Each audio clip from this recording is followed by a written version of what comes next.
Hello, c'est Magali Zarka et aujourd'hui j'ai le plaisir et l'honneur de recevoir Élodie Vilmus. Bienvenue Élodie. Eh ben merci pour cette invitation Magali. Je sais que tu adores quand je t'appelle Magali. Écoute, j'ai pas trop l'habitude qu'on m'appelle Magali en vrai. Mag. On me dit Mag, ouais, plus. Mag. En général, quand on me dit Magali, c'est qu'il y a un problème ou qu'on veut Magali. m'engueuler. Oui. Voilà, c'est... On va rester sur Mag, c'est très bien. Ouais, Mag, c'est très bien. Donc, bienvenue. Tu es déjà venue dans mon podcast Wedding Divan. Ouais. Je pense qu'on va mettre aussi ce podcast dans Wedding Divan, mais j'ai lancé un nouveau podcast qui s'appelle le podcast de Magali Zarka, tout simplement. Parce que je me suis dit qu'au moins je changerais pas. Au début, je voulais l'appeler Million Reasons. Parce qu'on a 1 million de raisons de vouloir abandonner, mais une bonne raison de vouloir continuer, c'est-à-dire son feu. Ouais. Donc je m'étais dit, je vais l'appeler comme ça. Sauf que je me suis dit, je vais changer de nom 10 fois après. Donc le podcast de Magali Zarka, c'est personnalisé, c'est bien. c'est mieux. Ça, je ne vais pas changer de nom. Ça me va. Donc voilà. Je valide. Et donc ce podcast, je l'ai créé pour montrer aux femmes que c'est possible, Ouais. qu'on peut réussir même si on n'est pas prédestiné à réussir. Est-ce que tu penses que tu rentres dans ces cases-là ? Ah bah oui. Oui, qui me prédestinait à réussir ? Tu sais, quand j'avais 17 ans, je voulais absolument... C'est assez marrant cette anecdote-là. Je ne l'ai jamais dite. Ah, j'adore Ouais. les scoops. Je ne sais pas si ça va être un vrai scoop, mais... Ou les exclus. Quand ok. j'avais 16-17 ans, je voulais à tout prix avoir un piercing au nombril. Et j'étais allée voir mon père. Ouais, tu t'attendais pas à ce que je te dise ça. Non. Et je suis allée... Moi bon, aussi, j'étais pas eu le droit. J'étais mineure, tu vois, donc je pouvais pas y aller toute seule. Donc je suis allée voir mes parents, je leur ai dit, voilà, je voudrais un piercing au nombril, mes chiens. C'est trop la Et ils m'ont classe. dit, ouais, c'était trop tendance. Bah oui, c'était la trend de l'époque. Tu vois. Exact. Et mes parents m'ont regardé, ils m'ont dit, non, mais ma chérie, jamais de la vie, en fait. Et mon père, il m'a lancé ça. Il me dit, je préférerais encore que tu te fasses un tatouage plutôt qu'un piercing un piercing au nombril. Chiche. Et je dis, bah alors, tu sais quoi ? On va le faire. Je suis donc allée me faire tatouer un signe chinois, ce n'est plus du tout tendance. Oui, bon, mais à l'époque, ça l'était. Ça l'était très, très fort. Et j'ai choisi ce signe-là qui veut dire réussir, accomplir. Et Ça non. va ou pas ? Aujourd'hui... Tu je l'as sais encore ? pas. Ouais, il est là. Ok. Et je peux pas l'enlever, quoi. Je peux Pourquoi pas... tu voudrais l'enlever ? Non, mais parce que c'est plus tu à la vois, mode. je le regarde comme ça et je me dis, bon, il n'a pas la finesse, tu vois, maintenant Oui. on fait des petits Oui. trucs très fins, voilà. Il n'a pas cette finesse-là, mais dans la symbolique et dans la signification, c'est impossible, je l'aurai jusqu'à ma muerte, hein, tu vois, c'est pas possible. Donc, ouais, je sais pas, peut-être que déjà inconsciemment, le jour où je me fais ce tatouage-là, ce mot-là résonne déjà, tu vois. À 17 ans. c'est Ouais, sans savoir quelle en était la vraie définition et comment y arriver. Et donc, c'est quoi la réussite pour toi ? Tout d'abord, c'est être satisfait de soi-même. Ok. C'est pas une réussite reliée à de l'argent. Pour moi, c'est pas, j'ai pas réussi parce que je gagne de l'argent ou parce que je m'achète des Louboutins ou parce que je sais pas quoi. Je réussis parce que je mets en place quelque chose dont je suis fière et dont je suis satisfaite et qui me remplit émotionnellement, en tout cas. Ça, c'est pour moi la première définition de la réussite. J'ai beaucoup réussi, du coup. Ouais. C'était ma question d'après. Ouais. Est-ce que tu estimes avoir réussi ? Ok. Ouais. Alors, on est dans un podcast où il y aura beaucoup, parce que j'ai décidé, beaucoup de personnes qui ne seront pas forcément du mariage. Donc, est-ce que tu peux, même si on te connaît sûrement par la télé, te représenter encore une fois ? Oui, je peux faire ça. T'en as marre, mais c'est pas grave. Non, il n'y a aucun problème. Donc, je suis Élodie Vilmus, j'ai 44 ans, je suis femme entrepreneur. Depuis 17 ans, je suis maman de 2 enfants, 2 filles qui... Waouh, il y en a une qui va avoir 18 ans. Waouh. Et ouais. Et là, à la fin du mois de mai. Et l'autre a 15 ans, bientôt. Je suis animatrice télé, je suis wedding planner, wedding designer, conférencière, formatrice, auteure, productrice. Wouh! Elle les connaît par cœur, c'est vachement bien. Mais comme elle l'a fait tout à l'heure pour autre chose, ça va, c'est resté. Non, c'est vraiment cet ordre-là et ça me tient fort à cœur. C'est un peu ma carte d'identité comme ça, de tout ce que je fais, créativement, artistiquement et d'un point de vue business en tout cas. Et même aussi d'un point de vue perso. Alors, on parlait de toi à 17 ans, mais quelle petite fille t'étais ? Alors, j'étais plutôt masculine, on dirait pas comme ça. Mais moi, je traînais sur les terrains de foot avec mon père. Mon papa était donc entraîneur de foot. J'avais la coupe à la brosse. Les cheveux très très courts. Elle fait les yeux comme ça, bien sûr que je veux voir des photos. Ah bah je pourrais t'en envoyer, hein, j'assume complètement. À tel point que tu sais, j'allais acheter le Star Club. Je sais pas si t'as connu Star Club dans les librairies. C'était un petit magazine de people, tu vois. On me disait bonjour jeune homme, au revoir jeune homme, tu vois. J'avais qu'un seul pendant, j'en avais pas deux, j'avais qu'une seule boucle d'oreille parce que celle-ci s'infectait tout le temps. Donc j'en gardais qu'une. Et donc j'étais cette enfant très masculine, très douée en sport, très douée en gym. J'aurais dû être en sport-études, que je n'ai pas voulu faire parce qu'il fallait partir de chez moi et que c'était quelque chose qui était impossible à l'époque. Aujourd'hui, je m'arrête pas de faire des déplacements, mais à l'époque, c'était pas possible de quitter mon père et ma mère. Et aujourd'hui, avec du recul, je peux dire que c'est un sport qui m'a beaucoup appris. Il m'a appris cette rigueur-là. Quand tu es à 1,20 m du sol et que tu marches sur 10 cm de large, tu sais qu'un millimètre, ça compte. Sinon, tu te retrouves par terre et ça fait mal. Donc, j'ai grandi avec cette rigueur-là, ce perfectionnisme-là, sans vraiment le savoir. Et puis, en adolescente, j'ai été plutôt mal dans ma peau. J'étais très mauvaise élève à l'école. Je ne parlais pas aux gens, j'étais assez associable. Déjà, je ne savais pas parler, je ne savais pas m'adresser, je ne savais pas communiquer, en fait. Je ne savais pas poser ma voix, je ne savais pas gérer mes émotions, tout simplement.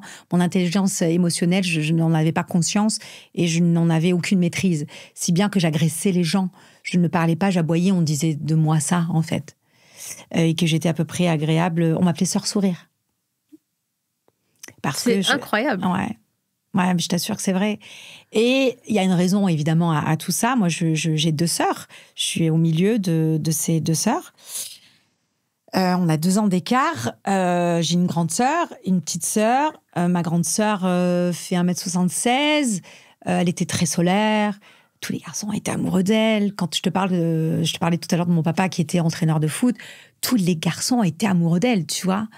Et quand je suis arrivée, pour te dire, quand je suis arrivée au lycée, elle était en terminale, moi j'étais en seconde, les gens m'arrêtaient en me disant « Ah, t'es la sœur de Fanny ?» Au début, je trouvais ça très flatteur, jusqu'au moment où je me suis rendu compte que j'étais connue comme étant la sœur d'eux. Oui. Et pour me différencier d'elle, j'ai voulu être son opposé exact, alors qu'à cette époque-là, je rêvais, j'enviais d'être elle, quoi. Tu vois ? Et donc, je faisais tout le contraire. Elle souriait, moi, je faisais la gueule. Elle était agréable, j'étais désagréable. Elle parlait bien aux gens, j'étais agressive. C'était une espèce de, je sais pas, contradiction comme ça. Et je suis restée très longtemps avec ce personnage-là qui était très lourd, très, très lourd à porter et sans m'en rendre compte, en fait. 1, que ce n'était pas moi, et 2, que ça me gênait. Au-delà de gêner les autres. C'est fou. Ouais. On n'aurait jamais... Ouais, bah si, c'est ça. C'est la raison pour laquelle, tu vois, aujourd'hui, quand je parle de confiance en soi, je sais d'où je viens, quoi. C'est pas des blagues. C'est pas des blagues. Mais est-ce qu'on lui dit maintenant, t'es la sœur d'Élodie Villmus, j'imagine, tu vois ? Je sais pas. Non, je sais pas. Et c'est pas. Je t'avoue que c'est pas une question que je me pose. Mais aujourd'hui, j'existe en tant qu'Élodie et pas la sœur de Fanny, tu vois. Et c'est peut-être l'inverse maintenant. Peut-être. Je sais pas. C'est une question à lui poser. Ouais, je lui poserai la question. Ouais. Mais c'est drôle parce que, enfin, je sais pas, à moins que ta sœur soit connue aussi, mais. Non, elle n'est pas connue, ma sœur. Donc voilà. Ma sœur, donc, à mon avis, maintenant, on lui dit, ça doit être l'inverse. On lui dit alors, on se ressemble assez physiquement. Donc très souvent, on lui dit, oh, cette fille-là qui fait de la télé, elle te ressemble quand même. Dis donc. Ouais, mais c'est ma sœur. Donc voilà. Mais je sais pas, je lui demanderai, je lui poserai la question. Est-ce que toi, tu pariais sur toi quand tu étais plus jeune ? Pas du tout. Comment aurais-je pu, Magali, quand tu entends qu'est-ce qu'on va faire d'elle tout le temps ? Mais prof, tu prends mes bulletins, tu te mets les mains sur la tête. Moi, j'ai mes filles à l'école, elles travaillent super bien. Ma grande a 15 de moyenne en terminale, la petite, elle a 17,5 en 3e. Par elle-même, vraiment, on n'est pas derrière, tu vois, voilà. Et souvent, elles me disent « Ah, j'aimerais bien voir tes bulletins. » Non. Ou quand je reçois les bulletins, je leur dis franchement, tu peux être fière de toi. Hein. C'est waouh. Au-delà, moi, d'être fière d'elles, elles peuvent être elles-mêmes fières d'elles. C'était n'écoute pas, ne respecte pas, on se pose des questions sur ce qu'elle fait ici. Et quand il y avait les fameuses rencontres parents-prof, voilà, j'appréhendais ça, quoi. Et même mes parents disaient ça. Le seul truc où j'étais douée, c'était la gym. Mais c'est quoi, tu t'ennuyais? Oh, je pense que effectivement, j'ai toujours, je dis très souvent ça. J'ai toujours pensé que je n'étais pas faite pour l'école. C'était l'école qui n'était pas faite pour moi. Parce qu'on veut te rentrer dans des cases, il faut que ça soit carré. Moi, peut-être que j'étais ronde ou c'était l'inverse, j'en sais rien. Mais en tout cas, moi, je suis quelqu'un de très visuel. Je suis pas auditive. Tu peux me parler pendant des heures. Si tu me montres pas, j'imprègne pas. Tu vois. Et à l'école, bon, oui, il y a un peu de visuel, mais c'est surtout de l'auditif, quoi. Qu'est-ce qui t'a fait croire que c'était possible de réussir? Mais moi, en fait, je crois que ça a été une ascension lente. J'ai toujours fait en sorte qu'elle soit solide, parce que, comme tu as bien compris, j'aime pas trop tomber, même si je sais me relever. Et donc, comme tu gravis au fur et à mesure les choses, tu gagnes en confiance en toi. Et de toute façon, j'ai compris à un moment donné, quand j'ai pris cette décision de faire un travail sur moi, que je ne pouvais compter que sur moi. J'ai beau vouloir être la fille d'à côté, je ne le suis pas. J'ai beau vouloir être grande, mince, je sais pas quoi, les yeux verts, tout ce que tu veux. Je ne le suis pas et je ne le serai jamais. Donc, un beau jour, je me suis rendu compte, j'ai bien pris conscience que ma pauvre vieille, il faut que tu fasses avec ce que tu as. Et ce que tu as, c'est toi. Donc, je crois que c'est moi, en fait. Ouais. Si tu devais décrire ton parcours en 3 mots. Oh, purée. Ouais, oui, je me demande la synthétisation. Si je devais synthétiser mon parcours, je dirais folie, avant-garde, audace. Ouais. Tu vois, t'as réussi. Ouais. Ouais, Easy. Ça te représente bien. Qu'est-ce que les gens imaginent sur ta réussite et qui est complètement faux? Ah bah... Que t'as couché pour réussir. Non. Ça, je pense pas. Tu crois que les gens ils se posent cette question? Je viens de la voir, là. Ça m'a fait. Non, je me suis jamais posé cette question-là. Peut-être des gens qui m'aiment pas. Bah oui. Ça peut être que des gens qui t'aiment pas qui pensent. Ouais. Ou des gens, je sais pas, chelous. Mais je sais pas, j'ai vu ce truc. Redis-moi la question. Qu'est-ce que les gens imaginent sur ta réussite? Oui, alors. C'est complètement faux. Alors, moi, je vais dire 2 choses. En télé, déjà, sur ma réussite à la télé, tout le monde pense que je suis dans les soirées mondaines à Paris, que je me tape des soirées avec Nikos, Camille Combal, je suis en mode pump it up. Alors, je vais vous expliquer vite fait mon planning. C'est-à-dire que généralement, je monte à Paris la veille de mon tournage assez tard, donc j'arrive tard. Je vais donc me coucher, puisque j'ai 44 ans et un peu de cerne. J'ai du mal à encaisser de plus en plus, n'est-ce pas? Je me lève le lendemain matin. Alors, ça dépend si c'est pour détox. C'est entre 5h30 et 6h30, jusqu'à 21h, 22h30 le soir. Donc, j'arrive. Je dors. Je suis pas avec Nikos, en fait. Pas du tout. Il y a ce côté solitude aussi qui est pas évident à gérer. Je suis loin de ma famille, je suis loin de mes enfants, je suis loin de mes amis. J'ai un rythme de vie qui est particulier.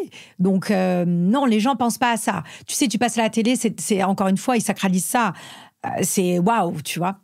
Et dans le mariage, on pense que je suis dans des beaux lieux et que tu connais, hein, et que je bois du champagne toute la journée. Évidemment, obviously. La bougie qui est pas trop tordue et que la mariée te pète un scandale. Non, ça, on n'a pas. Non. Voilà. Donc, on est loin de... C'est comme on dit Insta versus reality, tu vois. C'est ça. Voilà. C'est quoi le truc que personne t'a appris sur la réussite et que t'aurais aimé savoir? Ah, que c'était long.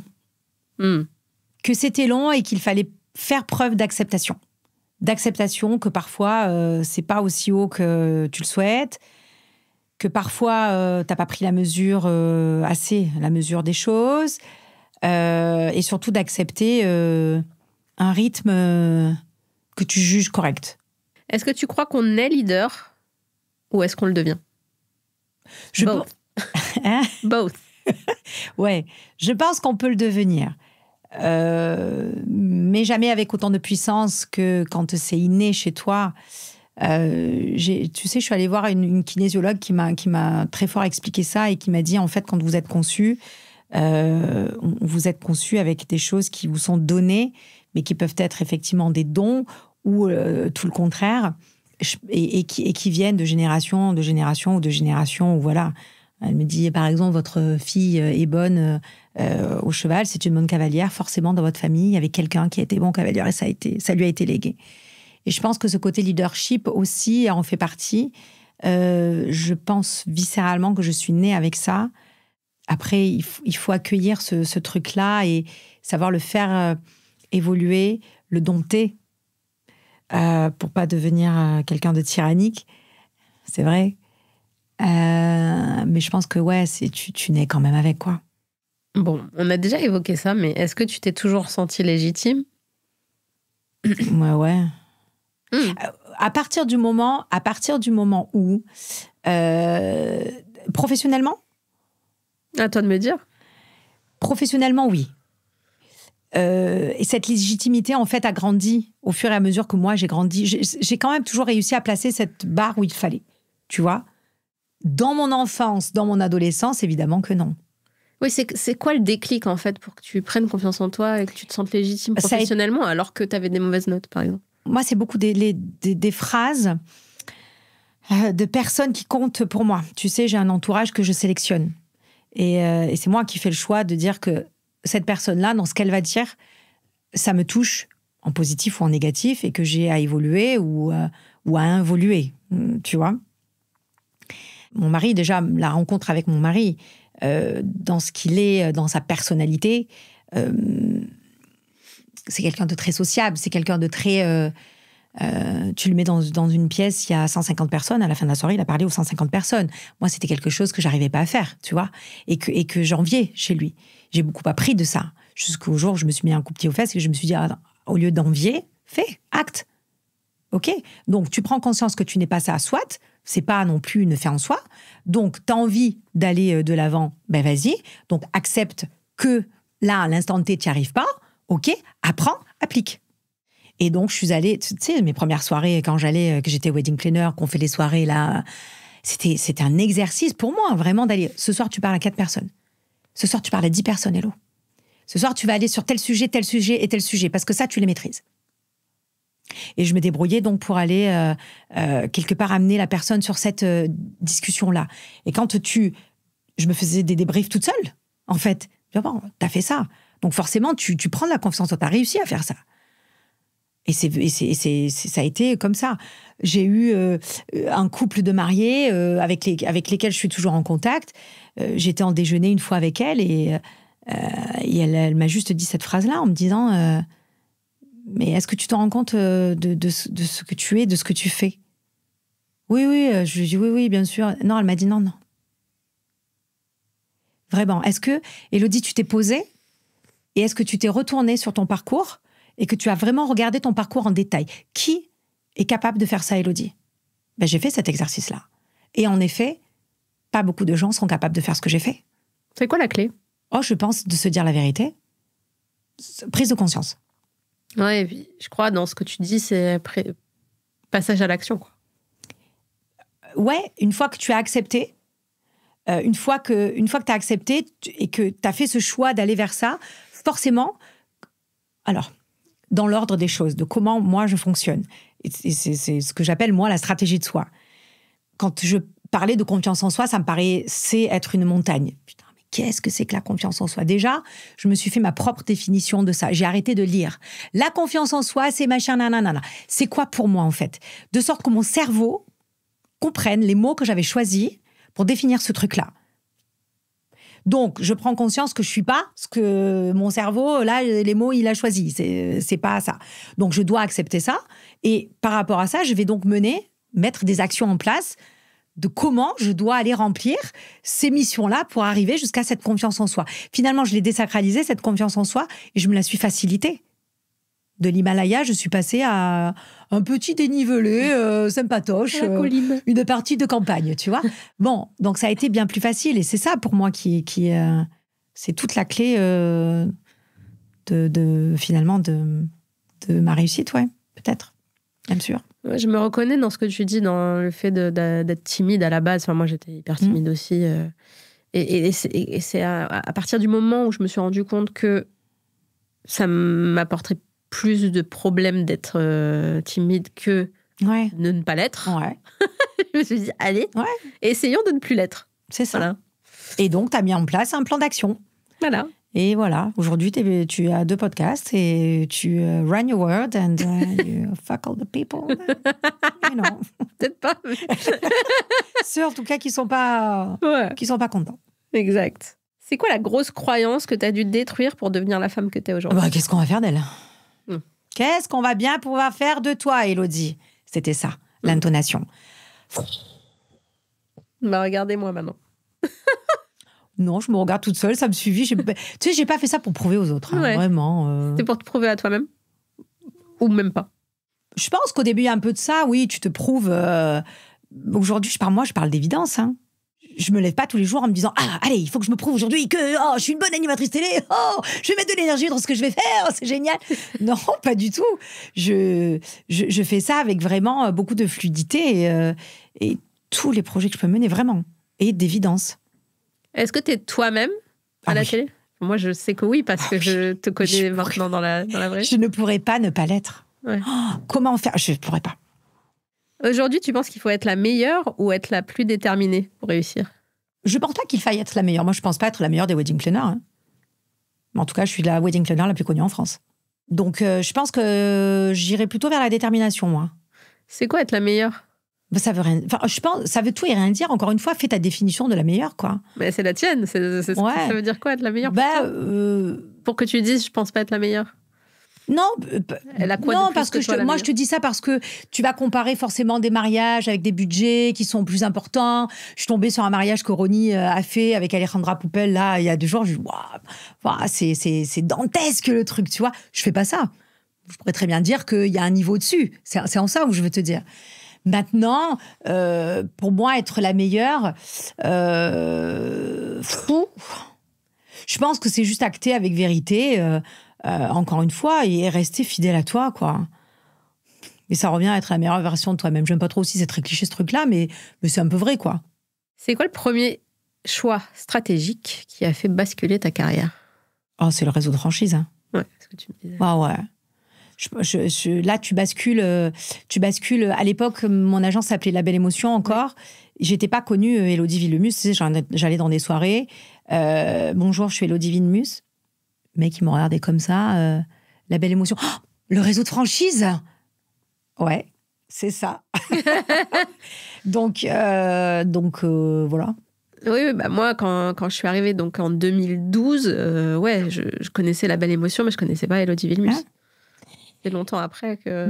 Il y a un jour où tu prends encore une fois conscience, tu vois, et où 1 fois, 2 fois, 3 fois, on te dit ça. Tu te dis, attends, j'acte dans ce métier. Et c'était vraiment pas par ego, parce que je déteste un peu ça. On a tous un ego, mais plus ou moins surdimensionné. Chez moi, il n'est pas très surdimensionné. J'ai pas... 1 fois, 2 fois, 3 fois, je me suis dit, attends, ce combat que j'ai pour ce métier, c'est pas possible, en fait. Là, il y a un truc qui va pas. Et je voulais incarner ce que j'ai incarné, ce que j'étais, quoi. Donc, La Belle Émotion est devenue La Belle Émotion by Élodie Villemus. Et ensuite, c'est devenu Élodie Villemus Weddings. Et ensuite, c'est devenu Groupe Élodie Villemus. Ouais. Voilà. Et ça, c'est une question que j'avais, que je t'avais pas envoyée, mais justement, comment on a une franchise avec son nom, avec des personnes dedans qui ne sont pas toi? Tu vois ce que je veux dire ou pas? C'est-à-dire qu'en fait, comment elles vivent ça, le fait d'avoir ton nom et pas le leur? Alors, je pense que si elles viennent tout d'abord vers moi, c'est parce que ça les rassure. Que ce soit professionnellement, tout ce savoir-faire, toute cette méthodologie de travail que j'ai pu édifier, qui n'existait pas dans ce métier à l'époque, voilà, ou personnellement, de ce que je peux incarner, les valeurs que je peux incarner, elles s'y retrouvent en vrai. Hein. La franchise, c'est un vrai choix hein, de leur part et de ma part. Hein. C'est pas, on ne prend pas la première venue en disant ouais, salut, allez, viens, welcome chez nous, et voilà. Maintenant, c'est clairement identifié dès le départ. Elles portent effectivement mon nom, elles vendent un service made in Élodie Villemus, mais en étant elles-mêmes. Elles choisissent leurs prestats, elles choisissent leurs clients. Moi, j'ai plusieurs franchisés, elles n'ont pas... mon positionnement le plus bas, c'est leur positionnement le plus haut. Il y a 2 questions qu'on a déjà un peu abordées, mais peut-être que tu as un autre un autre truc à dire là-dessus. Est-ce que la télé a changé ton rapport à la réussite? Non, ça n'a pas changé mon rapport à la réussite. Ça a fait évoluer ma visibilité et ma notoriété, clairement. Of course. Et alors, est-ce que tu as une autre réponse pour ça? Qu'est-ce qu'on n'imagine pas sur la réalité de ton quotidien entre tes boîtes, tes projets télé et ta vie privée? C'est ce que tu disais tout à l'heure avec Nikos? Qu'est-ce qu'on n'imagine pas? Ouais. Le boulot qu'il y a derrière. Ouais. La partie cachée, j'appelle comme ça, la partie cachée de l'iceberg. Tu sais, les filles, quand elles viennent souvent dans mes formations, elles voient Moi, j'ai fabriqué un produit qui s'appelle Hello Divilmus, en fait, qui est pas très loin de Hello, dans ma vie de tous les jours. Mais c'est un produit. Les gens m'achètent. Les filles en formation m'achètent, mes clients m'achètent, à la télé, ils m'achètent. Quand ils regardent TFX, c'est comme ça. Voilà. En fait, toutes ces personnes-là voient ce produit-là et la partie visible de l'iceberg, je l'appelle comme ça, vraiment. Voilà. Mais tout ce qui est en dessous, il y a des moments où je pleure aussi, il y a des moments où ça va pas, il y a des moments où... Et je crois que tous les gens imaginent que je suis comme ils me voient à la télé, tout le temps. Fraîche, dispo, énergie, tout ça, tu vois. Rigolote. Et il y a un peu une partie un petit peu plus dark quand même, qui est là. Comme tout le monde, quoi. Ouais, c'est vrai. Merci, Elodie. Merci à toi, Mag.